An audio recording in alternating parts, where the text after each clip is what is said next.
I'd like to welcome everyone to the January 8, 2025 meeting of the Gainesville End-of-Life Doulas. This event is co-sponsored by the Senior Recreation Center in Gainesville and the Gainesville End-of-Life Doulas.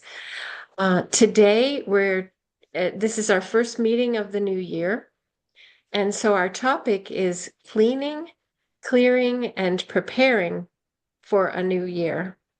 And I'm happy to introduce Anna Schwait. Actually, I have to tell you, when I came back from my doula training in the summer of 2018, I thought I was the only death doula in Gainesville. So I felt like the big pioneer, like, whoa. And then I saw at the senior center that Anna was giving a talk as a death doula. And coincidentally, we had known each other through the Earth Day celebrations on the downtown plaza. And also, Anna did a ceremony at my wedding in 2004 in the Thomas Center. And so it's just very serendipitous, and I'm very grateful that we have Anna and her expertise and her brilliant sharing. So, and Anna, you can just introduce yourself and the book. Thank you, thank you, thank you. I have lived in Gainesville for 35 years. I'm celebrating it in this January month. I moved from Miami in January and it was about this cold, and I thought I had just made the biggest mistake of my life. But it turned out that it's been the greatest journey and best experience. So I've been around death and dying all of my nursing career, which started when I was 31. And I continue to do death and dying work because it's a passion, it's a calling, it's something that I feel deeply is needed for myself, for my own family. That's where I started. And then also for my friends who are reaching out and having times in life. So when we had our last meeting, we were talking about what to do with our stuff, and a couple of people mentioned the Swedish, the gentle art of Swedish cleaning, and I had the book, so I thought I can read the book and go through it and outline it. And I want to say that probably everything that you all have already mentioned came right out of this book. We do it for ourselves. It's not sad work. We want to be prepared. We want to leave things aligned. So I've gone through and I've outlined it and I have a few notes, but she does start out saying that this is not sad work and it can start at any point in life. We don't have to wait until this point, but since I'm at this point and this is where I'm finding out about it, this is where I'm starting. And younger people, there is a trend now, people minimizing and cleaning as they go.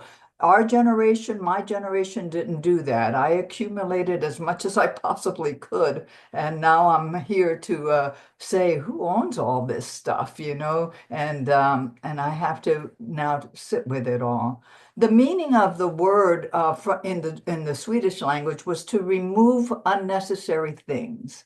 And I thought, wow, to remove unnecessary things. When I go traveling, I can take almost everything I need in a suitcase. So basically, the rest of it is unnecessary. But I've sat with what she's talked about, and I will present it as she presented it because that's fair to her. Her story was that she did two death cleanings in her life. Her parents were married 46 years, and when her mother died, her father had to move into a smaller place. Imagine that one. And maybe we've been through that one. So she started this process, and what she found is that her mother had actually begun death cleaning. She had notes on things. Give this to the museum. Give this to this person. Contact so and so, and they will take this. She had clothes in her closet that she had charities to go to. So she had done this preparation.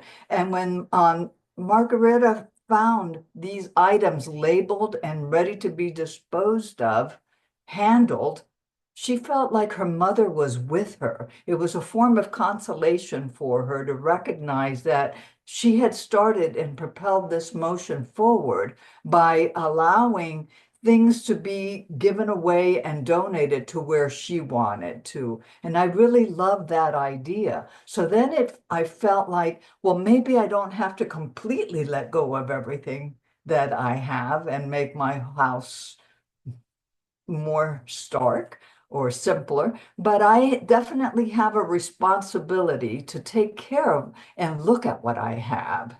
And then the reason becomes, she said she found like little cigarettes in her mother's belongings and empty gin bottles. And she was like, not knowing what to do with all of these things. And so she said that for her, the ease, the release that came was that she had found help because her mother had started the process.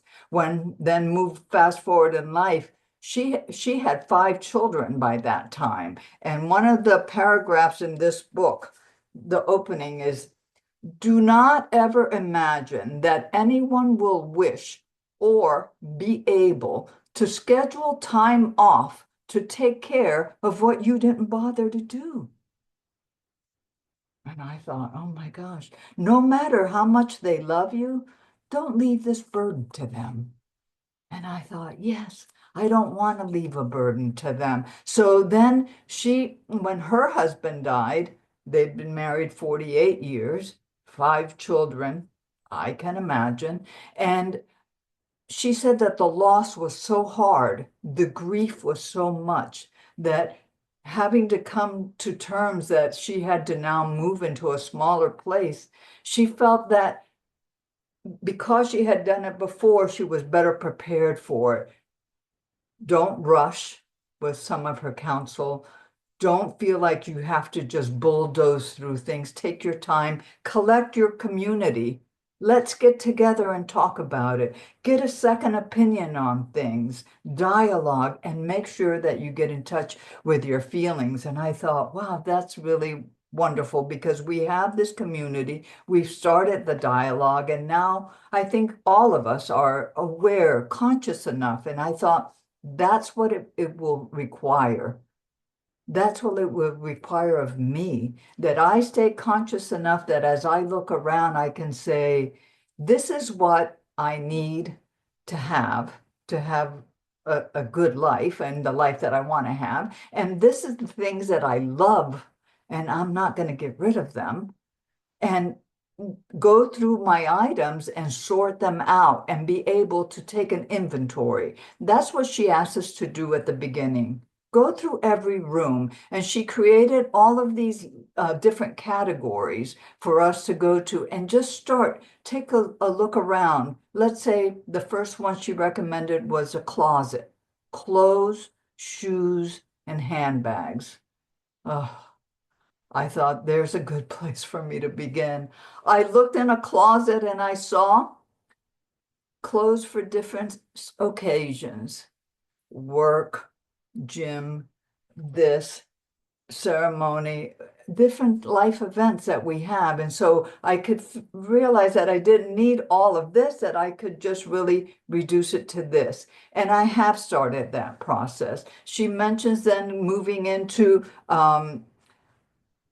other areas of your house. But one tip that I read in a life organizing book is that we can start to divide it into smaller areas, because someone mentioned that if it's too big, it's not going to happen. If you walk in and you get overwhelmed, that's it.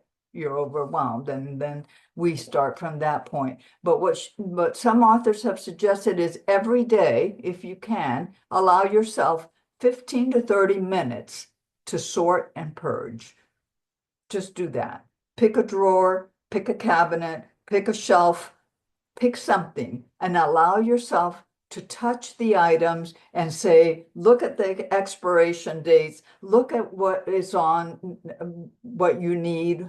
Are you still using it? Can someone else use it? And then get realistic about it. And I think I can do that speed. 15 to 30 minutes a day. Another author recommended just picking a number, and they use 21 things to discard on a monthly basis, or to donate, to the repurpose, to wherever you feel, to the bingo, just to begin a way. Because initially, when we start to realize that we're having to let go of things, that creates a whole uprising of emotions. It just does, because it's things that we have identified with and have gone through life with us to help us to identify our life. And a lot of times we relate totally and identify totally with those items. So what she's saying is go slowly, allow yourself time to sit with it. What can happen, however, is that if you get stuck, if I got stuck, um, then I would be spinning my wheels and find something else to distract me and not follow through with that. So the support and being able to have a timeline for it. Now, at this point in my life, I realize that some of you touched on this, that we don't have the security of anything. I never had the security of anything. But I say at this time in my life, I recognize that as a truth. That one day I can be feeling just fine, and the next day I'm flat out.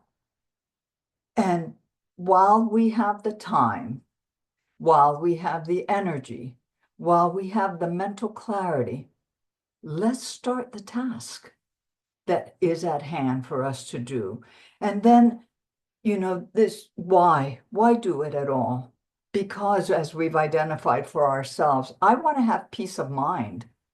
I want to have the satisfaction in my life that I live my life well, that I did the things that were important to me, that mattered to me, and that I was able to pass along information and things that may be helpful and beneficial to others. I want to invite, and I have invited my daughters in to say, take a look at this, take a look at that. Is there anything here that you would like? I have ceremonial items that if you don't want to take possession of, this is who to contact because they will know what to do with them. I have different items of that can go back to a shrine, to a temple. If you don't want them, this is where I would like for them to go. And I have started to do that process. Now, for me, it was easier to start when I retired from work. But you know what I did? For some reason, I had this little uh, idea that maybe I'd go back and do a guest lecture, or maybe I'd go back and talk. And I needed my notes and I needed all my things. Last year, I got rid of everything. I purged it, I shredded it. Buying a shredder was one of the best things I did because I could just go through myself and release these things, recognizing that I was no longer going to be at a point where I needed these in my life.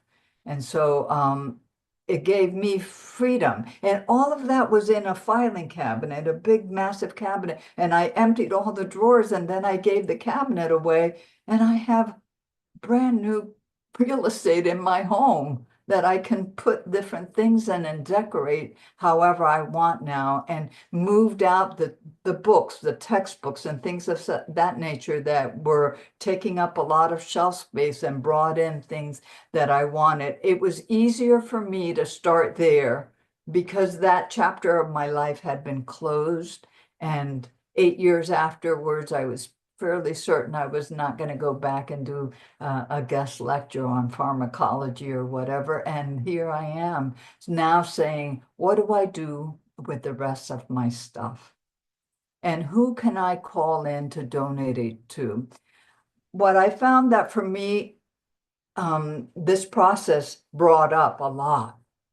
And probably when I said, oh, I'll do the death cleaning and then we can do clearing and all of this, that it was a big chunk because the clearing, that part of what I had envisioned as the talk is the emotional clearing of what comes up and things that, someone will look at. And the idea is that if I don't do it, they will call that dumpster and dump it all out, and I won't have a say in it. It'll happen like that. I know that it will. I've been present in death cleaning for clients when it has happened like that, and we have to scramble and call a donation, a charity, or a church to come and help and pick up items. So I don't want that to be the scenario for me because now I do have this bit of knowledge and understanding. But when I started to look at my things, and the categories, let's look at these categories. Here's a few. Kitchen, looking at all the cupboards. pots and pans, drawers. One lady said she had 12 cheese slicers. She only needed one or two. I have a bunch of meat thermometers. We're vegetarians. What? What happened? And so I'm realizing I have to take this inventory. I have to go slowly and look at it all. Then she wanted me to look into my bathroom. I looked in there, medicine cabinets, underneath, other shelves, then linen closets. Wow. How many people live in this household? Two of us. Maybe somebody else can use some towels or sheets. So I've contacted migrant workers because I have an affinity for that population. And I've contacted a church in Hawthorne that has a very underserved population. And they come by and they pick up stuff. And I feel like it's going on to another place. Now, what comes in the way of all of this as we continue through? Arts and crafts. There I am.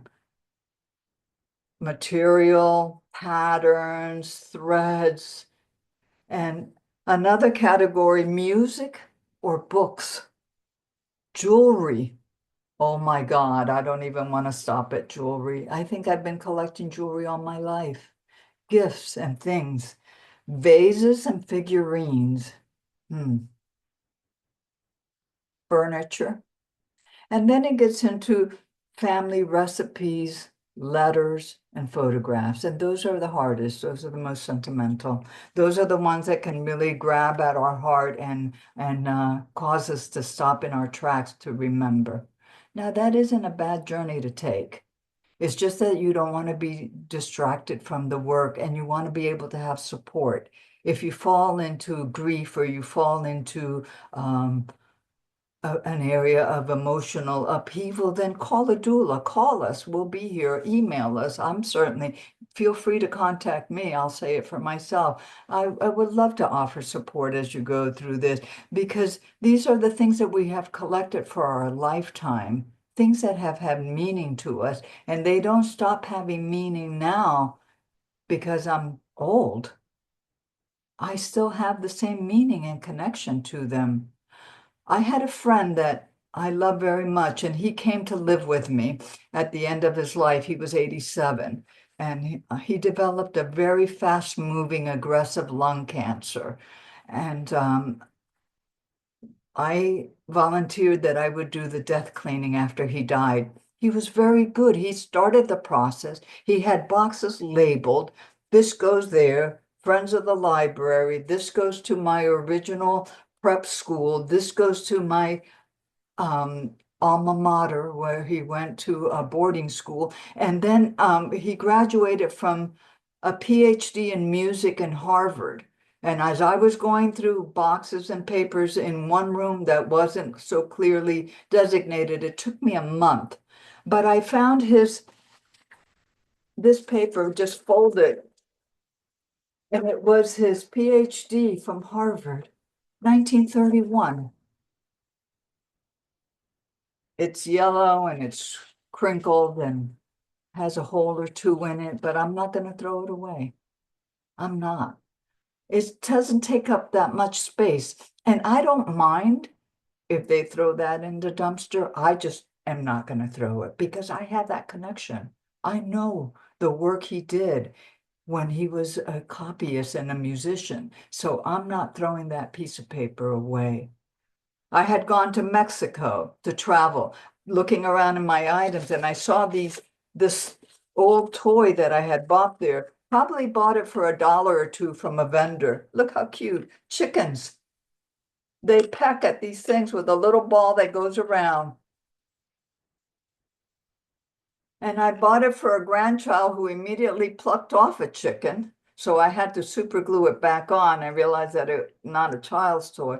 My mother developed dementia, a Lewy body dementia, which is a very hard form to deal with for her and for us. But she loved these chickens. She would sit and twirl them and talk, and they'd watch, and I can't throw the chickens away. I'm keeping them. And then when I told my daughter about it, my youngest daughter, she said, I want them, Mom. And I thought, I found a home for my chickens. So I mention these things because it looks like it's garbage. And maybe it is, but it has a meaning and a value to me. And that's what I want to leave you with.